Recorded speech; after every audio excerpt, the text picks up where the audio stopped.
Thanks for joining us here on the WDW News Today podcast. My name is Eric Morton, and with me, Nick LaCicero. I'm back. He's back. I missed you, Nick. I've missed Gertie.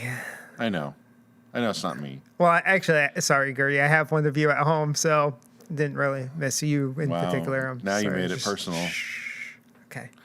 Please, if you like content that we provide, I'm asking you, please consider subscribing to the channel. Helps us a lot. And you can do the liking and all that kind of stuff. We also have a lot of sponsors involved in what we do. Normally, I'd be wearing a Park Candy shirt. Today, I'm wearing a baseball jersey because, play ball? I don't know why.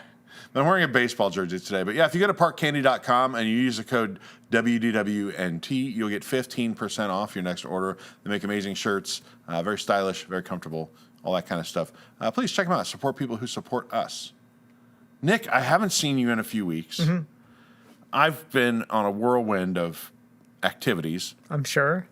From the cruise to, the media event for all the new stuff at Disney World to trying to hold things together with both the owners of the company in Japan right now. Mm-hmm. Tom and Jason are both gone. Right. So here we are. We still just have a brick wall. We're going to be having a permanent home soon. The room is identified. Jake and Lucas are collaborating on where the cameras are going to go, what angles we need, and what little set things we can build in there. Of course, I wanted to build like a curved Eiffel Tower and all kinds of like Skyliners crashing into each other. Yes. Like little, I don't know. Apparently that's like hard to do. So we might do something more simple. We have a lot of props here. Spoiler alert, it's another brick wall. That would be good. Right, yeah. It's a real brick wall next time. Yeah, it's a real brick wall. Wait, this isn't real? No, don't touch it. Wow. And then you've done your Tiana preview. Yeah. The joke is that it's no secret the ride has been experiencing some operational difficulties because they only had, a year to fix it. Right. It was breaking down a lot by the time Splash Mountain closed. Now, breaking down a lot. Tell me what happened. So I was really excited. I got my boarding group. So it was like one of the 7 a.m. boarding groups, right? Like I had my thing. And I was boarding group like 9. Oh, there so it was really nice. Fast fingers. Yeah. So I zoomed down there. And I was so excited, got there and took all the pictures, got, like pumping myself up. Like it was so great. Got in line and it was a really short line. Like just went through it really quick. By the way, I will say that I love the look and the feel of the area. I really do. I think they transformed it really well. I give them kudos for that. I think it looks enough different. And I think it looks like what they were trying to achieve. It feels the same, but it has a certain aesthetic to it that is different. It's more interesting, perhaps. So I get through the queue and take my pictures, and I'm going through, and it's time to board, and I'm like, oh, yes, this is going to be so great. I love this build up. And I get on the log, and I'm like, okay, we're ready to go. This is so exciting. I settle in. I'm going to take in the sights and the sounds. Going through, it's beautiful. Go through that little first part on the outside where it takes you around. And again, I'm really impressed by the look and the feel of things. I think it looks gorgeous. And start going up the first lift hill, say hi to Tiana. How you doing? And we get right up to Tiana, and then we stop. And all right, it's okay. We're just stopped a little bit. Tale as old as time. And then, I've heard it 1,000 times. We'll get going again soon. And then after about a minute or two, not very long actually, the water stops coming down the hill. All right, so if they're shutting off the water, that's not good. And then a cast member comes on and says, please stay seated. Someone will be around to help you shortly. So right away, they're like, we're coming to help you, right? The lights actually turn on. So all the running lights and everything turn on. And so we know we're getting evacuated. Someone is coming to get us. So, all right. First of all, in my entire time at Disney, I have never been evacuated off an incline before. Right. So that was going to be interesting. So I don't have the best balance.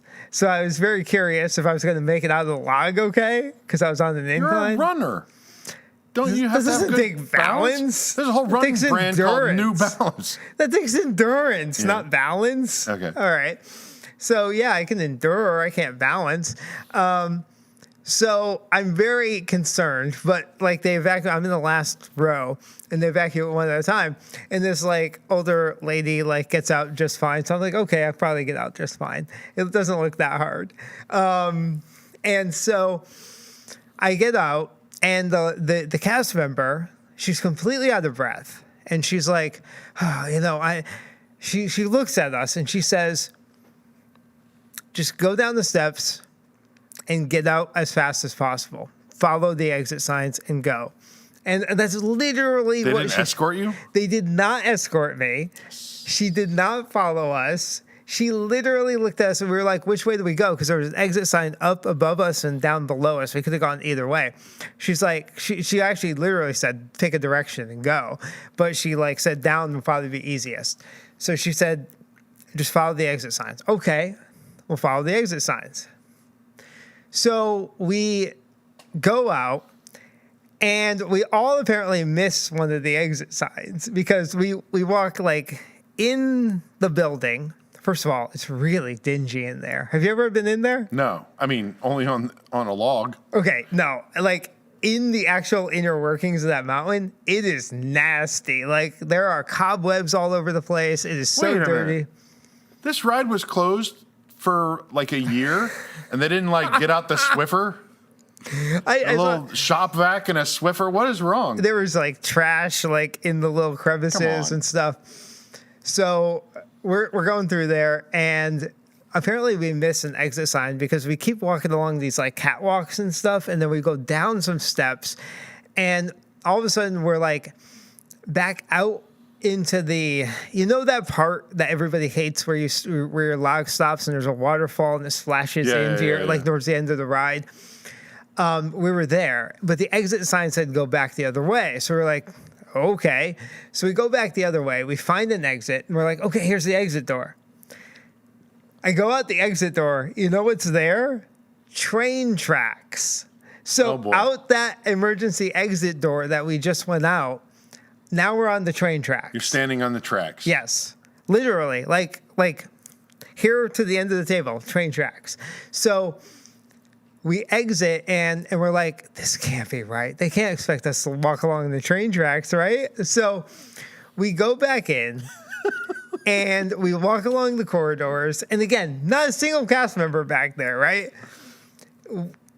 I'm like, there's no way we can, like, I don't know. Like, there's no way we could do the train tracks thing, right? So we go back in and we walk deeper into the building. So now we're in the finale scene, like where the big riverboat was. Now it's the New Orleans mansion. So we're in there. The water's completely drained. We're walking along there. A cast member comes from the other direction. And he's like, all panicked in his face. What are you guys doing here? And we're like, he says, where's your cast member? And we said, there is no cast member. They told us to exit as fast as possible. Look at me. I am the cast member now. Yeah. So he's like, I don't have time for this. He said, you guys just stand against the wall and somebody will be here to get you. And so we're like, okay. And he runs past us. He's like shaking. He's running. He's going as fast as he can. So we stand against the wall for a couple minutes. No one comes to get us. So we're like, okay, what do we do now? If we go one way, we're like out at the splash zone area. And I'm like, that can't be the way. So we go deeper into the building. And so now we're walking along. I'm like, this has to get us towards the unload area, right? It has to. And we're walking, and all of a sudden we're in like the storage area for the log flumes. Okay, yeah. And so now we're in there, and so it's like the dry dock area for the log flumes. So we're there. Then we find an exit that actually takes us out of the building. Now we're out in back of Splash Mountain, and a cast member walks up to us and says, what are you all doing back here? And we said we were told to exit lost. the building. Yeah. So finally, they take us back in and take us around to the unload area and let us out. And finally, we get out of the building. But like we were all over the place. Like, I mean, don't tell Disney, but I have great pictures of us backstage. Stop. No, we will not be publishing those photos. Yeah, we got the look at that. Oh, wow. With the logs in the back here. You guys can't see this. Ooh, Mama Odie, spicy. Yeah, so, right? I know, right? Look at that. Yeah. So we're all backstage with the log flumes and stuff, taking pictures. It was a great time. Great time. That's it. When you told me that you got evac from the first lift hill, I thought you meant like the one you like that's 20 feet from where you start, where the bullfrog used to be on the left and there's a cast member on the right. Right. I was like, you went through the whole attraction when you were that close. Now I understand. I guess that one with Tiana is kind of the second lift hill. I guess so, yeah. I guess so. I don't know. Well, what a strange and interesting story. Yeah, man. so we walked through Splash Mountain. It's crazy in there. It's we could have pushed lots of buttons. Not that we could have broke anything. I mean, everything's already broke, right? Like, so what could go wrong? What could go wrong? So yeah, we ended up out back with the logs, and it was a great time. We are going to have a main discussion. That's it. We are going to have a main discussion. But first, I don't know what made me think of it, but I was watching Disney Plus and Hulu, and the Bratz documentary was on. Have you heard about it? Yeah. Did you see it? Yeah. What did you think? I mean, it was fine. Not much that I didn't know. It's very interesting to see that kind of lifestyle, though. Like, it was very of its time. Yeah, so I felt like, for those that don't know, the Bratz documentary is about the Brat Pack movie stars, young movie stars in the 80s. But it's very specific group of people that doesn't really make a ton of sense unless you view it through the context the writer did, which was, I happened to be out with Emilio Estevez and Judd Nelson and I think one other person at the time. And they behave like this, and the Brat Pack, and so it deals with Andrew McCarthy's the filmmaker, and he's doing a lot of the interviewing of people, and it deals with him a lot, dealing with how he thought it was a negative thing to be dubbed like the Brat Pack, which I think it put him into the cultural like lexicon. Sure. I think it probably helped many of them, and maybe didn't help him. Yeah, but also, if you would have asked me before this movie came out who's in the Brat Pack, I would have had a totally different answer than the people who are in the movie. Some of them would have still been in it. Was one of them, right? I don't pick. I think Rob Lowe might have been the other person that the writer went out with. Yeah. I don't think of Rob Lowe because I think of people that we watched as like teenagers move into adulthood through a few key movies, right? So I think you start with The Breakfast Club, but there are, for whatever reason, the tangent they chose to go with was Pretty in Pink, which I would think like 16 Candles might be a better like touchstone of 80s movies people than Pretty in Pink, which is frankly not as good as The Breakfast Club or 16 Candles. Yeah. But then I think it takes that transition into St. Elmo's Fire. Right. That's and a lot of those people are Brat Pack because not necessarily that they were more representative of the period, but because they were in these ensemble casts. Right. So Demi Moore, I don't really think of her as a Brat Pack, but she's clearly cemented in the Brat Pack lexicon in this movie. And that's fine. I would definitely say Molly Ringwald, who chose not to appear. Definitely. Judd Nelson, who chose not to appear. But I feel like they did Anthony Michael Hall dirty. That's he was in like all those 80s movies. All the John Hughes stuff that he did. Yeah. Also, I guess outside of that, there are people that were maybe, they weren't really true ensemble casts that were bigger stars when they were big stars when they were young. Michael J. Fox, huge star in 1985. But wasn't in that pack. But wasn't in that, not that these people all hung out with each other. No, they didn't, right? Yeah. And John Cusack. They just happened to be in the same movie. They happen to be in a lot of movies that they carried, right? Where they were the person as opposed to like an ensemble cast of teens. I don't know. I felt like the movie missed the mark a little bit. I felt like it was an opportunity to go deeper into like what it was like to be in that cultural moment, and instead was like a lot of like, why did they call us the Brat Pack? It ruined my life, And I just thought, it was more about it than being in it, right? Like the dirty details of what they went through. I think the men they chose were more heartthrobby type of people, maybe. Although, like. Even when I think of Andrew McCarthy, I realize he was the heartthrob in Pretty in Pink. But really, I think of him as kind of a goofball or like Oh yeah, totally. second fiddle type of guy. I think of Andrew McCarthy more along the lines of he was in that movie Kansas with Matt Dillon. He was in there's Weekend at Bernie's. I think of Andrew McCarthy and Weekend at Bernie's. That was I have to look. Surely that was Andrew McCarthy. Let me look. Weekend at Bernie's. I never remember Jonathan that Silverman. Silverman and I don't know the other one. Yeah, Andrew McCarthy. Wow, okay. He's like the All wacky right, kind of that was like him. funny guy. He's not Yeah. like a heartthrob. Yeah. But he was a heartthrob in Pretty in Pink for whatever reason they chose. And even though he's in Pretty in Pink, they didn't choose to go with, I just drew a blank. James Spader. They don't, even though he's in Pretty in Pink, they don't put James Spader in the Brat Pack. I don't know. Seemed pretty arbitrary. It was very arbitrary. The movie missed them. I mean, I enjoy it because there's some nostalgia there, but I think it could have been so much better, and it needed to have Molly Ringwald and probably Judd Nelson, and didn't have either. Well, I feel like they isn't it a thing where they tried to emulate or at least like try to echo the Rat Pack, right? Like a group of people in Hollywood that were together, hip.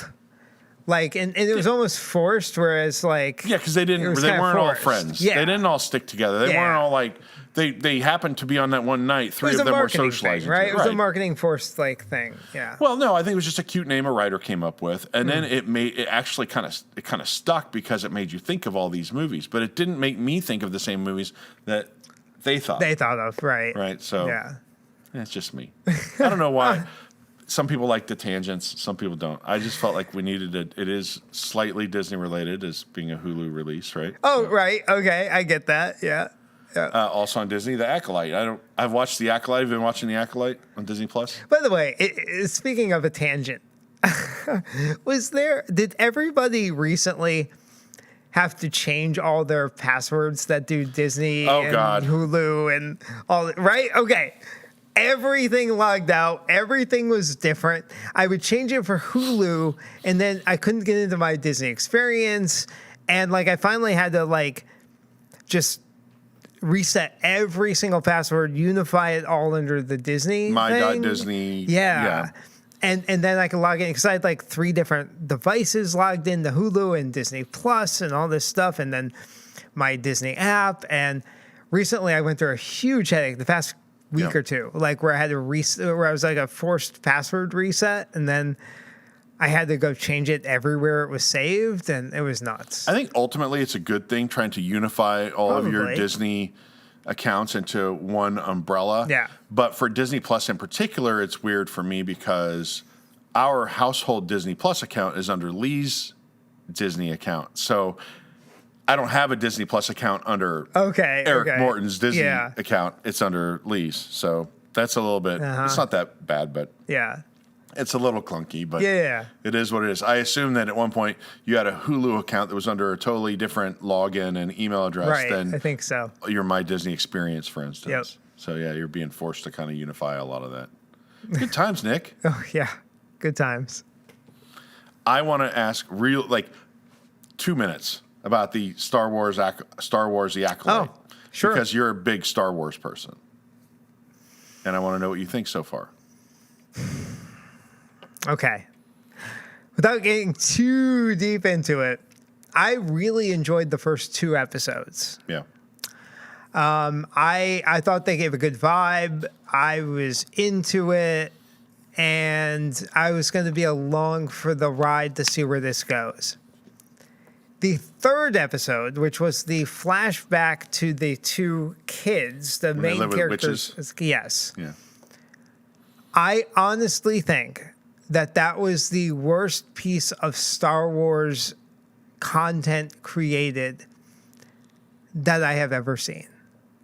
Like I don't know if I'm overstating.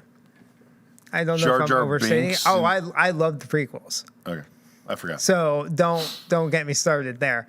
I think the prequels are fine. I think they have their problems, but this was just garbage. Episode 3 was pure garbage. It was poorly written. It was so cheesy. a lot of Disney Star Wars stuff still feels cinematic, even though it's a Disney Plus show. Mandalorian feels cinematic. I even thought Ahsoka and Obi-Wan felt cinematic. They didn't feel like a TV show on a set. This is the first time I felt Star Wars felt cheap and like it was just Star Wars on a TV set. And I think the writing was so cheesy, so bad. The acting, I mean, people make fun of the acting in George Lucas's prequels. Come on, this is so much worse. Even leading over to episode 4, this is really bad. And there are interesting storylines in here that I'd love to see, but the entertainment value is awful. And so even in the 4th episode, it really didn't redeem itself that much, although it's better than that 3rd episode. That 3rd episode is just absolute garbage. I just feel like, in general, they kind of play it fast and loose with the Force, and sometimes the Force is this great, the ability to wield the Force is this great power that makes you unstoppable, and other times you're just worthless. And I don't know. We think the bad guy is that dude that's like her friend, right? In the shot, we think that's the That's master what a lot guy, of right? people Yeah. think. He's playing around and pretending to be the fool. Whatever. I just don't think. I don't think it's the story is portrayed that well. I think you have these Jedi that in this period should be these really regal, upstanding group of people, and even more so than the prequels, because in the prequels they were already right in the precipice of decline. They had already reached that point of hubris and were full of themselves and were setting themselves up for decline. The age that we're looking at right now, we should be looking at really like pristine Jedi, like. And we should, I don't know. Now we're shining like a critical light on them, sort of. Yeah, I think so. And I think that I think that's too chopped up for television, where they're aiming for the cliffhangers to keep you over to the next show. For sure. Instead of just giving us a nice cinematic experience, which I think Mandalorian was really excelled at. I don't think the writing is very good. I don't think the acting is very good. Something's off on this. Here's something about like binge-worthy episodic series in general. This is not specific to Disney. I feel like, in particular, Netflix, they take something that they could wrap up in 3 episodes and they stretch it to 5. Mm-hmm. You know what I mean? And I don't have that feeling with The Acolyte yet, but I have the same criticisms that you're like, they've kind of lost me for a minute. I'm in it, and then I'm just kind of lost. I like the characters. Mm-hmm. I think they're interesting. I think that the witch group is interesting. It opens up more to think about and study and learn, if you're into that kind of thing. I just thought the execution of it was a little clunky. Mm-hmm. Very clunky. I thought all those chants were weird. I thought things they had the kids do were weird. I just don't think it's playing out very well, or it's some weird mystery box that they're gonna, setting us up for down the road. But I don't know. It's not what I expected it to be. It's not as enthralling as I expected it to be. The main topic today I want to talk about stems from a story that we had that involved here we go, a drunk person at Epcot causing trouble. Uh-oh. In this Gertie, case, what'd you do again?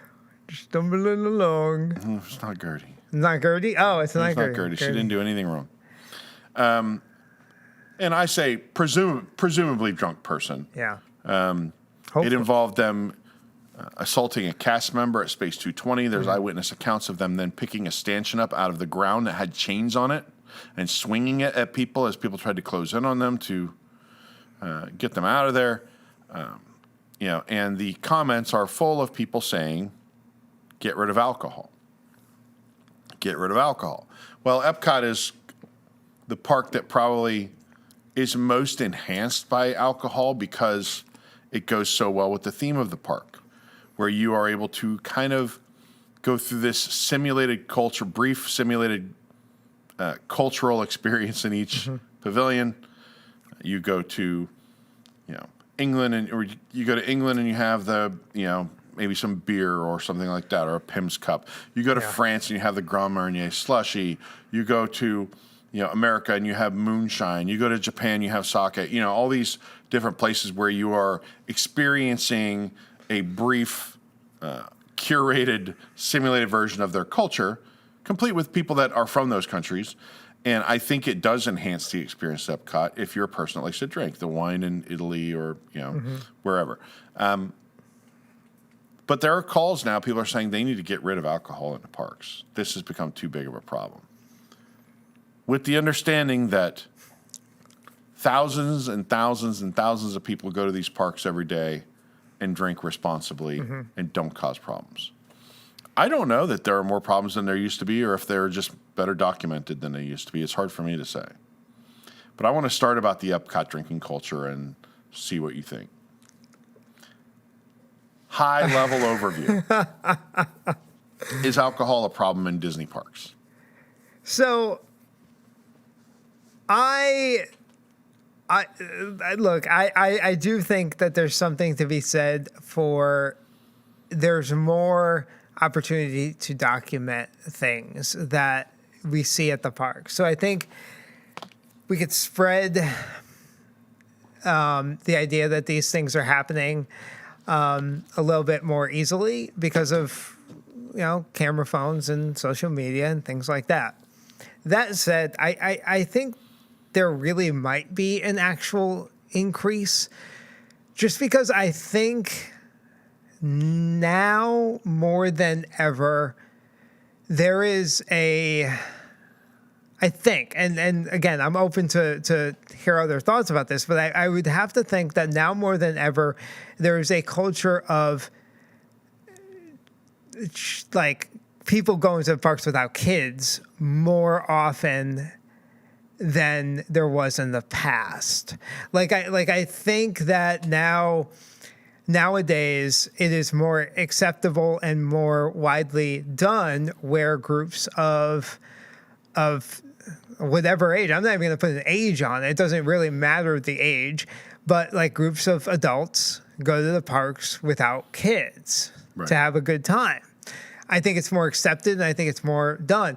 So I think in that respect, because I mean, it's not like I don't think the people that we're talking about that where we see a problem and we see these issues on social media and in the news, I don't think that's happening with your family of four and your mom and dad with two kids that are going. So I think most of these problems are when it's a group of adults likely going without kids where we see this problem. That may be a very high generalization as well, but I think that because there's more people in those groups that are going, I think there's a possibility there are actually more incidents, not just more incidents reported or that we see on social media, but maybe more incidents. What do you think about that?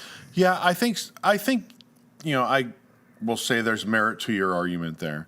There are certainly instances where families are causing just as big a problem. It's not your childless millennials. Is that the phrase that people use? There are instances that we've seen. In fact, some of the ugliest incidents we've seen were in dry parks. I think the first most alarming one that I recall was the Toontown fight at Disneyland. This is probably 5 years ago. And I mean, this fight went on for a very long time. Well, you're talking fights. I'm talking alcohol. I'm talking going yeah, I'm just saying problems, right? Yeah. They're causing people causing problems. Yeah. There was a big fight in Fantasyland at the Magic Kingdom. Yeah. There are fights on the ferry boats. Right. Presumably, these people are not intoxicated. Right. We speculate on whether or not people are intoxicated. Sometimes, there have been instances where you can look at someone acting bizarre and saying, oh, they're drunk. And it turns out maybe they're not. Maybe they have, they're having a mental episode. Maybe they mix their medications up. Maybe they're just people that get really angry after a day in the sun of sweltering heat in Florida. But I think when we speculate that they are drinking heavily, that's often the case, right? We heard in the TikTok comments for this incident at Space 220, these people have been cut off in Italy. Well, what's interesting there is if they're cut off in Italy, that may have been Patina Group. And Space 220 is also a Patina Group restaurant. So, like, if I'm an employee of Patina Group who got assaulted because someone who was already cut off by a Patina Group establishment in Italy didn't get them kicked out of the park, then I'm a little upset with my employer. That's not to say that they had any idea that something like this would happen. This incident's pretty bad. Like, the person got tased and then continued to fight the cops and things like that. Shirts off. I assume this is not like, they probably weren't walking around a park with their shirts off. It's possible. I assume that's like a fight stance type of thing where people take their shirt off, All right, tops off, is it? And put up your dukes. Just to go. Yeah. That's from an episode of Friday Night Dinners, by the way. It's an old British show. But I am concerned that some of the issues are being caused by alcohol. And as someone who, number one, it does not have children, number two, does enjoy going to the parks and having a couple drinks with my friends. It's concerning because people are ruining it for the rest of us. The vast majority of people can handle their alcohol, or when they drink too much, are not a problem, right? In the case of some people, when they drink too much, they just get sleepy and tired or funny. Yeah. There's this small minority of people who, when they drink too much, they get aggressive and start hitting people, shoving people, causing trouble. And I'm concerned about it. It's mostly at Epcot that I'm concerned about, because I feel like Epcot is a park that has a quote drinking culture. Sure. Right? I say this as someone who was recently invited to and participated in a fundraiser golf tournament put on by the Disney Day Drinkers, right? Good people. I'm not saying these people are the problem. In fact, I would say these people are probably people that know how to have a good time and know how to limit what they're doing. Right. But amateur hour comes up, and you get these people that can't hold their booze, or that are just aggressive when they drink. And I think it's a problem, and I think because Epcot is a drinking park, I think I'm very concerned about what measures they might have to take to address this. So are you saying that, look, Disney's not going to eliminate alcohol out of Epcot? No, never. So are you saying that there's potential ramifications where you get like drink tickets or something like that, or you like or a wristband where they scan you in and you get like two or three drinks a day, or it's possible. That something could you actually see them implementing something like that? I don't know. I don't think so. I don't think is that what you're talking about? Is it like as far as a limit of some kind? I can see some sort of limit being placed on things. Yeah. They could do this with an app if they wanted to, right? Let me scan your app. Sure. Oh, you've had 4 drinks today. When I haven't been gambling in Kansas City in decades. Yeah. When they first legalized gambling in Kansas City, you would buy in, let's say you're at the blackjack table, you buy in $200. They had this piece of paper that was your piece of paper, and they would mark it. Like, you were not allowed to put in more than a certain amount of money and lose it per day. And they could institute something like that, obviously through the app, or flagging people in the app. I could see a scan. How about this? I will support this. Scan your app. Oh, it looks like you're a good citizen. You know how to hold your alcohol. You've been here a lot, and you never get in trouble. Wow. Come right in. Ooh, look at you. You got flagged. You said something weird last time you were here, and we remember you. No. Yeah, I don't know. Big Brother could take care of this. Because I was wondering if you're like talking to like a breathalyzer, like could they institute that? Yeah. No. Okay. There's some YouTube channel I saw where a guy just gets plastered and then blows into a breathalyzer at the end to show you like what it makes. It not only shows his BAC, but it makes recommendations like, makes little like comments like, oh, you may start to feel sad. That's great. I don't know. I'm concerned that I don't know if they're ready to do something or not. I don't know. I guess Disney security knows better than I do how pervasive the problem was before. I was criticized in the comments because I said, oh, this is like something that happens every day. I think someone drinking too much probably does happen every day in the parks. And we certainly get emails constantly about instances, but they're not. I'm not going to write an article. We're not going to write an article on the website that's like, someone emailed us and said a guy got too drunk in France and fell down, Well, I mean, look, we see that, right? I've seen that, right? I've seen vomiting in the bushes. I've seen stumbling off the sidewalk. I think anybody that's been to Epcot, and we're talking because, like, I haven't seen it at the other parks, right? Like, I haven't seen that kind of stuff. So I think anybody that's been there a decent amount of times probably has witnessed stuff like this, especially if you're there during a festival. And when aren't you there during a festival, I guess, these days? But right now. Yeah.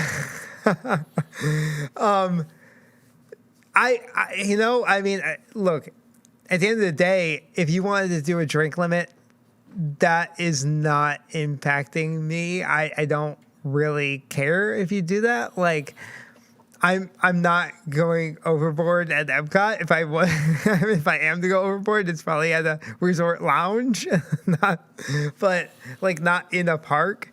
I mean, I don't know. I mean, like, I don't know if that curves the problem, though, because if somebody is in a point where they get to that point where they get, like, potentially physically violent or even verbally abusive, I think they're probably going to figure out a way to get there. If that's if that's who they want to be, if that's what they are. I mean, I don't think.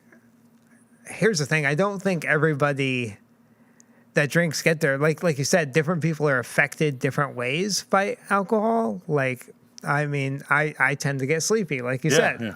I don't get, like, belligerent or more boisterous. I actually get less boisterous. Right. And I'm not that boisterous to begin with. So I think it just affects people very, very different ways.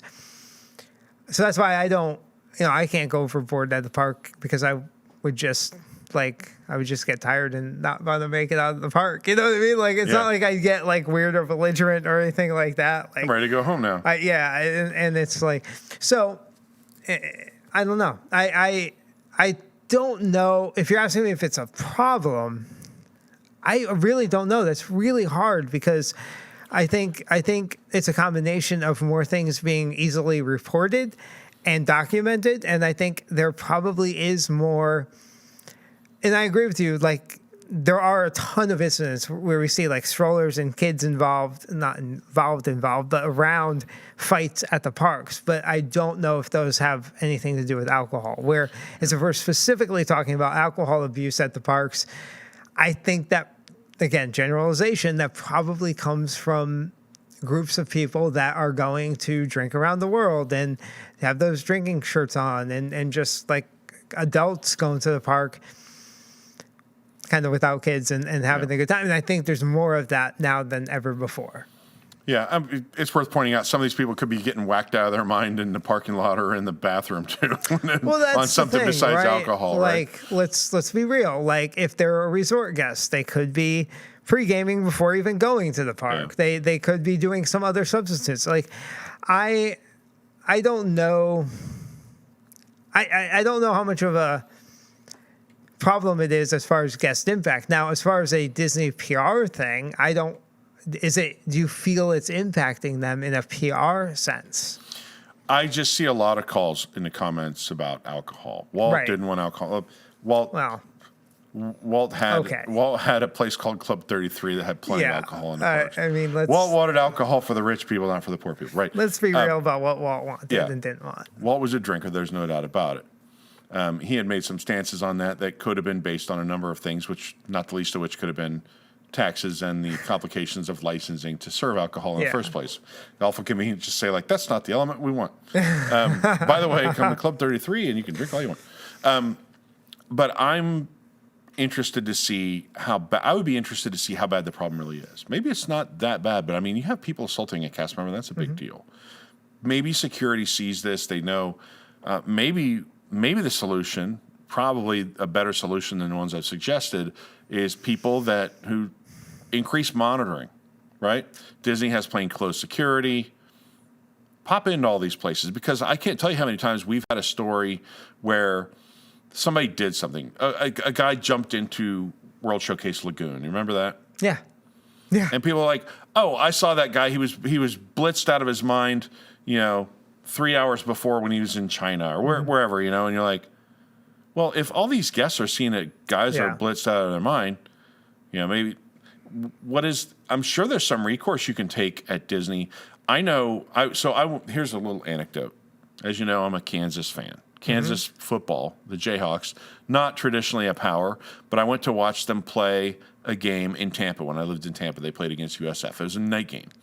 And so all the USF fans, the students ditched class all day and hung out at Raymond James Stadium, drinking and partying, yada, yada, yada. Well, they got so drunk that they changed all the policies at the stadium. You can no longer tailgate more than 3 hours before the game. They instituted a few systems to curtail this. And most notably, and you see it in most sports stadiums now, they have a number you text like, hey, if people are getting out of hand, text pound 3278 right, and let us know what's going on. And I think that would be easy for Disney to institute a report. They don't want to set up a tattletale program, but they don't want you just like walking up to people in the app and hitting a button or something like that. But you have a text or something, and you can communicate with someone like, hey, these guys look like they're getting out of control. They're in Italy. These people were all the way from Italy to Space 220. No one stopped them. And then they went there and assaulted a cast member. Maybe it's a security thing. Maybe it's just like, keep your eye on these guys. Maybe let guests report bad. There may be something in the app where you can report bad guest behavior. I don't know. I don't like to use the app. I'm not an app guy. Maybe just give us a hashtag or pound for you. For those of us of a certain age, it's pound 3287 or whatever. It's not a hashtag, but 3287. I don't know. What do you think? I mean, that'd be fine. I feel like that. Number one, I don't really want to see like signs all up over Disney World saying, right, text us to report bad behavior. If you see something, say something. That'd be weird. I don't know. Like I said, I don't know. It's easy to say I don't think it's a problem if I haven't been affected, and I don't know. It's not like I don't care that these cast members have been affected, but I would need more data on it to make a real informed decision. Like kind of like you're saying, are there actually more reported cases, and are they more violent than they have been in the past? I don't know if that's true. Is it a problem? That's the first step is there a problem? And I understand why they're not very public and transparent with that. It's them looking at a security issue that impacts their business. Well, here's my biggest thing. Like, it's in Disney's best interest to address these types of problems. So if it was a problem, wouldn't they try to address it? Yeah. I mean, like that you would think. Again, am I giving them too much credit? I don't think so. Not in this case. It's in their best interest to do a lot of things they haven't done, though. I mean, but this is an outward PR thing, right? This is a very blatant PR thing. If they're seeing that there's too much of this in the news, they're probably going to do something about it. So I don't know. I don't know if they feel it's a problem. I don't. Like I said, I don't think they could do anything about limiting the alcohol as far as. How do you even limit it in festivals and stuff? And is a 4 ounce is it a certain amount of drinks, a certain amount of ounces? There's different ABVs. Like, what do you even do? How do you even begin to make that a fair policy? Because if I'm spending, look, I'm going, I'm going to be there. Like, there's days I'm there the whole day. On the 4th of July, I'll be at Epcot pretty much the whole day. There's a decent possibility I'll have more than 4 drinks there, throughout the course of an entire day at Epcot, in different types and different varieties. And would I want to be limited the same way a guest there for 5 hours is? No. Like, that's not fair, So how do you even come up with a fair policy in that respect? And I'm not saying Universal is better, because I'm sure Universal has some pretty ugly stories over the last few years too. But they are 1 ID, 1 drink. Mm-hmm. Disney's 2 IDs per, or 2 drinks per ID. 2 drinks per ID. I don't know. I think that's probably intended to curtail underage drinking. I don't know that underage drinking is out of control in the parks, but that is that is one barrier to drinking, and it slows down their transactions. It does. Makes the lines look longer and all that kind of stuff. I don't know. I went to Food and Wine, I don't know, let's say 8 years ago, something like that.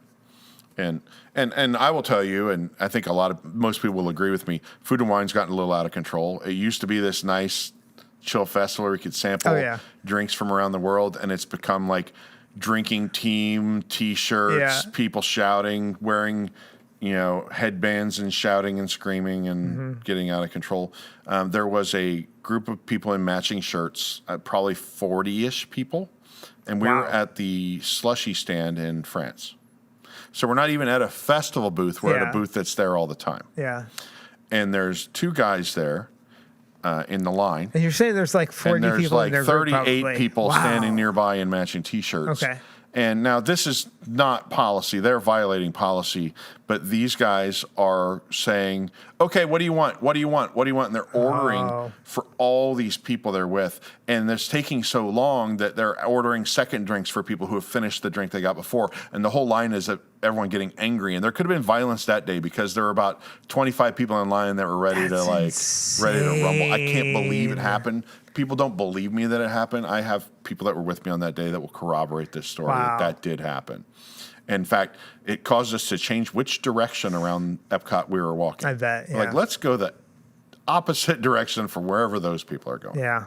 There are thoughtless people in there, right? You get into this mode where you are trying to flex your drinking muscles and look how good I am at this, and I know how to party, and I'm the leader of this pack of people with these T-shirts, and I gotta show off how much I can drink, and it happens, right? We did look. We're not innocent. We had an episode of Man vs. Park where you and Desi and Tom and me. Is that it? I think so. We drank around the world and then we rode Mission Space. That was a terrible idea. It's terrible. I'll give you advice. Don't do that. But we did it just like, as kind of a stunt. But also, all of us managed to not get in a fight, to be pleasant with one another, to not cause a ruckus, and take time, water stops. Don't do it all in an hour, all that kind of stuff. So I'm not innocent. I have gone to Epcot and had 11 drinks before, and it's documented on camera. Yeah. When I do go to Epcot now, I try to limit myself to, for financial reasons more than anything else. Right. To just a few drinks. But, I think it is potentially, look, we have no way of knowing how bad the problem was before versus how bad it is now. All we can look at is what we see. It's kind of like kids getting kidnapped. When I was a kid, every kid I knew walked home on their own. There was no parent. There was no such thing as a pickup line in school. The pickup line was two cars of the weird kids who either didn't walk or ride the bus, whatever. And everybody else walked home. Yeah. And somehow we've decided that there's someone waiting around every corner, behind every bush, waiting to kidnap kids. And I wonder, are there more kidnappers than there used to be? Or are there just is there more internet to whip people into hysteria? Right? I mean, because what we have now is I don't even know how you parent now. Yeah. Right? I'm not a parent. I don't know how you do it now because you got to leave your job in the middle of the day to go pick a kid up from school and wait in a line to pick them up, a long line. If schools were smart, they would institute some sort of Genie Plus system there where you pay to skip to the front of the line. That's amazing. But no, I had as a kid, and like I'm Gen X. I'm firmly Gen X. I had a key to my house when I was 5 years old, right? Same. I would go, actually, when I was 5, I went to there was a babysitter. I would walk there. It was like 5 blocks from the school or something like that. But 6, 7 on, I had a key to the house, and I would go home. I would walk home. At some point, my brother would show up. My sister was too young. She was somewhere else at the time. And make myself a snack, watch some Great Space Coaster or whatever it was, and chill out. And now, I think parents would get arrested if they found out that your kid just walks themselves home to an empty house, lets themselves in, and takes care of themselves until you get home at 6:30. Right? I don't. And Most people of my generation were latchkey kids. We raised ourselves. speaking of alcohol, my parents' liquor cabinet was unlocked and easily accessible, and they still left me home alone. So it was a different time. I have to tell you a story now. Anecdote, because we were just talking about my brother the other day. When I was, let's say I was 9. I came home from the pool. It was summertime. My cousins were in town. They lived in Munich because my uncle worked for the U.S. Army and they were stationed in Munich. I came home, and then my cousin was older. She made us lunch or dinner, whatever. She made scrambled egg sandwiches. What they did, though, is they put on mine, they put cheese on top of it, but under the cheese or on the bottom of the sandwich, they just put a whole bunch of, like, hot, like, red pepper, like crushed red pepper, and all that kind of stuff. So I eat it, and I start going, oh, hot, hot, hot. And then my brother hands me a glass of water. It's not water. That's vodka. I'm 9 years old. My first time of vodka, that got spit out, I think, whatever I didn't swallow. But those were things that kids that grew up in the 80s went through, right? Yeah. It was that sort of weird rite of passage of you had to fend for yourself. You could cross the line a few times. You might get your butt beat if you did it. Yeah. But you learn boundaries and things like that. And I think most kids that I knew growing up were latchkey kids. They even had a sign on the windows on the way home. Every 10 houses or something, there'd be someone, they would have what was called a block mother at the time, is what they called it. Oh, okay. And it was basically like, here's someone, it could be a father too. Here's someone who's going to be home while you're walking home from school. If you have any problem, you can run to them and ring the doorbell, and they'll call your parents, or if it's cold out, they'll give you a place to warm up on your way home or something like that. Yeah. Wow. I don't know. I would wager to say that the people that are causing all these problems are not latchkey kids, because we learned our boundaries early. Yeah. So I don't know if this is like, I think I've always thought that, like, Epcot, I know this is going to sound so stupid and like excusing it, but I think for cultural reasons, I think you need the alcohol in there. Yeah. Like, I think when you look at other countries besides the United States, they have, drinking at 18, it's more accepted to just drink at family meals at a younger age and things like that. Alcohol is different, I think, in the United States. Alcohol is different in other countries. Right. I honestly, and I could say this with all sincerity and honesty, if they got rid of alcohol in every single park, I don't think I'd care that much. Like, I wouldn't put up a fight, because honestly, most of my drinking at Disney World takes place not inside the theme park. A majority of my drinking at resorts, right? Like, so at the lounges, or here's an even different way of putting it. Like, have it in the restaurants or in the bars, like or Magic anything. Kingdom, right?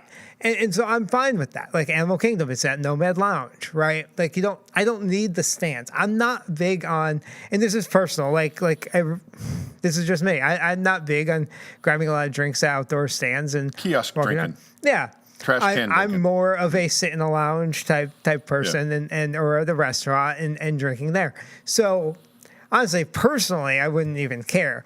I wouldn't put up that big of a fight, but I don't know if that is the problem. I really don't. I think more of the problem is, the more I think about it, is the types of groups that are going there with the intention of drinking, right? Like, that's... I'm here to drink and only to drink. I'm here to hang out with friends and drink, and I'm using Disney as the place to do that, as opposed to, let's go out to a bar, let's go out to a club, let's go out, wherever and drink. It's fun. Let's do it at Disney, at a theme park, And then a lot of those people don't know how to curb that, and it gets out of hand. I would disagree with you on that. I think that the people that they go to have a drink with their friends at Epcot are probably seasoned pros. They do it a lot. and they know their limits, and they go and they have a good time. And Epcot is their neighborhood, right? Yeah, Epcot but that's is not their neighborhood why bar. they're going to Epcot. It might be. I mean, I will say I will go to Epcot, and let's just say Jake. Jake's our producer here. I'll be like, hey, you want to go to Epcot and have a beer? Like, all right. Yeah, I'm not there to. So that's why I'm not there to ride Remy's Ratatouille adventure. Okay, right? I'm there to okay. have a beer with my friend, but I'm not there to like let's rage. Right? Let's binge drink. Yeah. The only time I did that was when we filmed it for Drink Around the World and Right. riding Mission Space on Orange. That was on purpose. Yeah. No, Okay. Like I said, I don't know how bad the problem is. I hope that a few of these people don't spoil it for everyone else, because cast members being assaulted is a very serious issue to me. I agree. I can't imagine anything more weak and low than assaulting some cast member who's just trying to do their job. Mm-hmm. I can't imagine any more revealing sign of poor character than someone assaulting a cast member who's just trying to do their job. But is that any different? I know, I know bartenders who have cut people off and got physically assaulted, pushed, or something. Like it happens everywhere that there is alcohol and people take it too far and want more and they can't have more, or whatever the case might be, or they want something that is denied to them. Usually that's when the violence happens. It's when it's not like they're going around being violent. It's usually when they have some perceived slight or some perceived, something denied to them. Yeah, they're suddenly having their character called into question. Sir, you've had enough. Right. You've had enough. Nobody likes to hear that. No. Right? Even if I don't feel like drinking anymore, I'm going to be like, I've had enough. I'm not that bad. How dare you? Yeah. Yeah. I get it. Well, look, we've touched on that. I know it's a delicate topic, and I want to encourage people to tell us in the comments if they, number one, do you think it's a problem? And number two, like, what are your proposed solutions to this problem? Assuming, of course, that banning alcohol in the park is not people like to suggest things that are not ever going to happen. Banning alcohol in Epcot is never going to happen. Bringing back Splash Mountain is never going to happen. And those are two things I see a lot in the comments. Ban alcohol and bring back Splash Mountain, or we boycott. I'm like, well, get the boycott shoes ready, because they're not going to just say, you know what, based on what Bob from Georgia said on the YouTube comments, we've decided we're going to just bring back Splash Mountain and undo all the work we've done. Can I say something to potentially people who want to boycott, or because people that want to take away alcohol out of the parks? I want to know honestly how much it actually impacts you as an individual. You see the stories. All of us see the stories. Yeah. It has never impacted me specifically as a guest. I'm not trying to be selfish about it. I'm just saying, like, why are we, like, we should be bringing attention to it, because you're right. There are things I think that can be done. I think if there is an actual problem, I think you came up with the probably the most viable solution is more policing of the parks. Yeah. That's probably the most realistic and achievable solution here. Right. But as far as an individual, why do you care that much, unless you're just being a little bit high and mighty about your own like ideals or beliefs? Because it's probably not impacting you. Even a drunk guy in Italy jumping into the water, not affecting you and your family. I'm sorry. I would say that all the negative experiences I've had in Disney, one of them had to do with someone that had drank too much. Mm-hmm. And 50 of them had to deal with somebody being an entitled. Yeah, most of the time and that's the other variable, right? Like, this isn't a normal situation. This is already a pressure cooker of a situation, being at a theme park these days, where it's hot, there's lines, it's expensive, you're annoyed, it's the end of the day, Your kids are screaming. Right. Yeah. There's all these factors, right, that play into it. I have no idea what the people who assaulted the Disney cast member Space 220, I have no idea what else was factoring into that too, right? I mean, not excusing it, but I'm just saying, like you're in a pressure cooker situation as well sometimes too. You're in a bad mood. You came to the park. Right.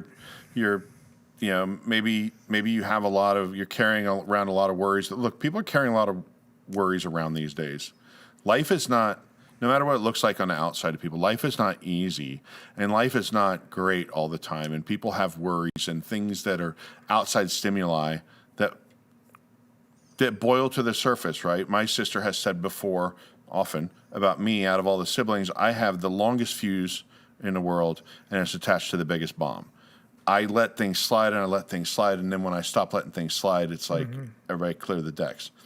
Never in a million years would that result in me assaulting a cast member, doing anything that would get me kicked out of Disney World, I don't think. But, there are people out there who, for whatever reason, when the dam breaks, it all comes out, and they're drunk, and their judgment's poor, and whatever. So I don't think that alcohol causes the problem. What I think is alcohol can be the straw that breaks a camel's back in some situations and causes someone to freak out.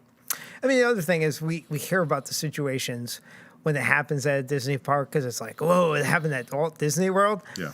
Same situation happens at the local brewery in Mount Dora. No one hears about it. Go to Kitty O'Shea's sometime. Yeah, I mean, so when you say it happens every day, it really does, but just not necessarily at Disney. I just think that, we're in tune to hear about it. So yeah, here's the thing I wonder about. In 10 years, I'll bet in 10, 15, maybe 20 years, marijuana will be legal in almost every state. Right? It's already legal in a lot of states because if there's one thing the government likes, it's more like sources of tax revenue. Now, California, I think weed is legal in California, but you can't bring it into Disneyland. But you can't. I've smelled weed in Disneyland for sure. Yeah. Right. So, I mean, and I don't think you hear a lot of stories of someone smoking weed and I don't smoke weed, but smoking weed and then going rampaging and beating up cast members. It tends to be people that are pretty chill. But I'm curious to see, that slope of introducing. Eventually you can't stop these things, right? Once things start going one direction, there's no stopping it, right? They're going to legalize marijuana almost everywhere, and that's going to be the next problem in the parks. And pretty soon, maybe in 25 years, Epcot will have a ganja kiosk. That's going to be maybe where some people draw the line, right? It's going to be. You never know. We'll see. You want to really smell it? Fort Wilderness campgrounds. Oh, really? Oh gosh, yeah. I'm still dying to set up my vacation there to stay. I'm going to get an RV. I'm going to have the canopy. I'm going to have my laptop. I'm going to just sit there all week. I love it. Love it. Great. Fort Wilderness. A lot of weed at Fort Wilderness. The weeds are in the forest. I think so. Yeah. Yeah. Well, Nick, it's been an honor having you in here again. You want to do it again?